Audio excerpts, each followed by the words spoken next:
Even তাদের ফোনও আমি রিসিভ করিনি, শুধু অপেক্ষা করেছিলাম যে এই দলিলটা আমার হাতে আসবে। হ্যাঁ হ্যাঁ, ফেরাত তো আবারও তার বাবা ঢাকার বাড়ির দলিল ফিরে পেল। আর এদিকে তো তার বাবা মৃত্যুর সাথে পাঞ্জা লড়ছে। তাহলে কি ফেরাত পারবে তার বাবা বেঁচে থাকা অবস্থায় তার বাবার সামনে ঢাকার বাড়ির সেই দলিলটি নিয়ে সামনে দাঁড়াতে, নাকি তার আগেই ফেরাদের বাবার কিছু একটা হয়ে যাবে? সেটা দেখতে হলে ভিডিওটা মনোযোগ সহকারে দেখুন, কারণ এই ভিডিওতে আমরা দেখাবো এটা আমাদের এই গল্প নাটকের 49তম পর্বের সুন্দর সুন্দর কি মজার মজার ঘটনাগুলো ঘটবে তা বিস্তারিত সবকিছু আজকের এই ভিডিওতে দেখাবো। তাই বলবো ভিউয়ার্স, আপনারা যারা এটা আমাদের এই গল্প নাটকটি দেখতে ভালোবাসেন তারা অবশ্যই আমাদের চ্যানেলটিকে সাবস্ক্রাইব করবেন। তো বেশি কথা না বাড়িয়ে চলুন আগে ভিডিওর মূল টপিকে ফিরে যাওয়া যাক। সো ভিউয়ার্স, এটা আমাদের এই গল্প নাটকের 49তম পর্বটি কিন্তু একদম মজার হতে চলেছে, কেননা আপনারা দেখতে পারবেন ফারাদ কিন্তু তার বাবার সাথে যেটা করেছে সে তার নিজের স্বার্থের জন্য করেনি, সে সেটা খারাপ সিচুয়েশনে পড়েই কিন্তু করেছে। সেজন্য যার কাছে ফারাদ তার বাবার সেই ঢাকার বাড়িটি বিক্রি করেছে তার কাছে যাবে এবং সেই সাথে ফারাদ গিয়ে অনেকগুলো টাকা বের করবে এবং সেই সাথে তাকে দিয়ে দিবে এবং সেই সাথে বলবে যে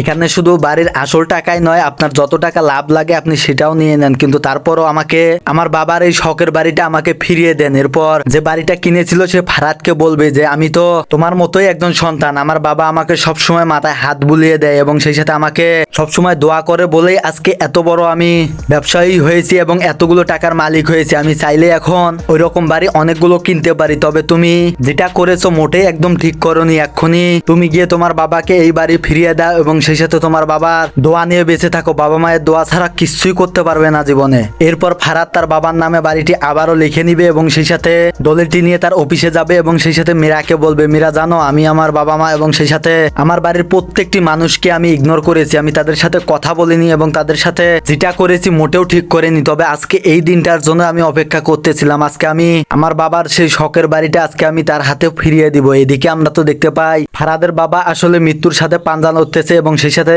সামিরকে বলবে, সামির আমার হাতে তো আর বেশি মনে হয় সময় নেই, তবে আমি তো তোকে কিছুই দিতে পারলাম না, তুই আমাকে ক্ষমা করে দিস। এই কথা শুনে তো সামির বলে, বাবা আমার তো টাকা পয়সা অন্য কোনো কিছুই চাই না, আমি তো তোমাকে এবং আমার মাকে সব সময় পাশে চাই। এই কথা শুনে ওখানকার সকলেই খুশি হলেও কিন্তু সামিরের বাবা আরো অসুস্থ হয়ে পড়ে, যার কারণে এখন একটা আশ্চর্যজনক ঘটনা ঘটতে চলেছে। ফারাদ কি পারবে তার বাবার কিছু একটা হয়ে যাওয়ার আগেই তার ঢাকার যে শখের যে বাড়িটা ছিল সেই বাড়ির দলিলপত্র তার বাবার সামনে এনে দেখাতে, আর তার বাবার সামনে এনে দেখালেও তার বাবা কি ফারাদকে মেনে নিতে পারবে নাকি অন্য কিছু ঘটবে? আপনারা কমেন্টে জানান। সো ভিউয়ার্স, এটা আমাদের এই গল্প নাটকের 49তম পর্বে অনেক মজার ঘটনা কিন্তু ঘটতে চলেছে, তাই 49তম পর্বটি দ্রুত গতিতে দেখতে চাইলে এই ভিডিওতে লাইক টার্গেট থাকবে 2000, আর 2000 লাইক কমপ্লিট করা মাত্রই কিন্তু আপনারা দ্রুত এটা আমাদের এই গল্প নাটকের 49তম পর্বটি দেখতে পারবেন। সো ভিউয়ার্স, এই ছিল আজকের ভিডিওর আপডেট এবং সেই সাথে আপনারা কোন জেলা থেকে এটা আমাদের এই গল্প নাটকটি দেখতেছিলেন অবশ্যই কমেন্ট করে জানাবেন। তো পরবর্তী ভিডিওতে আপনার নাম এবং জেলাগুলো বলে দেওয়া হবে। তো এই ছিল আজকের ভিডিওর আপডেট। ভালো থাকবেন, সুস্থ থাকবেন, দেখা হচ্ছে পরবর্তী কোনো ভিডিওর আপডেট নিয়ে।